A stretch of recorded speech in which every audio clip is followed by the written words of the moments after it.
பண்ணி போட்டனே தவிர இன்னொருத்தர் மூஞ்சியை வச்சுட்டு நான் அதை லைக் வாங்கல.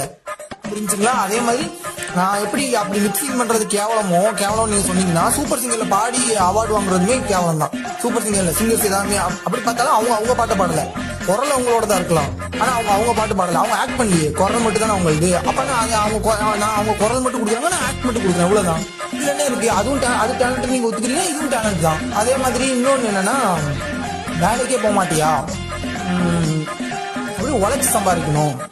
இதுக்கு நான் நிறைய டைம் விளக்கம் கொடுத்துட்டேன், இப்பவும் நான் கொடுக்குறேன். இந்த உழைச்சு சம்பாதிக்கணும் அப்படின்னா என்ன அர்த்தம் ஃபர்ஸ்ட் சொல்லுங்க. அப்படி நீங்க உழைச்சு சம்பாதிக்கிறவன் தான் பெரிய டேஸ் அப்படின்னு சொன்னீங்கன்னா, அம்பானில இருந்து அதானில இருந்து யாருமே பெரிய டேஸ் கிடையாது. யாருமே வேர்வை சிந்தி உழைக்கல. அப்போ அவங்க எல்லாம் எப்படி நீங்க என்ன இதுல கொண்டு வருவீங்க எனக்கு புரியல. வேர்வை சிந்தி வந்தாதான் உழைப்பு அப்படின்னா, நாங்களும் கரண்ட் போச்சுன்னா எடிட் பண்ணும்போது வேர்வை சிந்தி தான் உழைக்கிறோம். இப்போ நான் எடிட் பண்றது, இப்போ நீங்க உங்க அப்பாவோ மாமாவோ பெரியப்பாவோ சித்தப்பாவோ யாரோ ஒருத்தர் ஏதோ ஒரு அரசு துறையில பணிபுரியவங்களா இருக்கலாம்.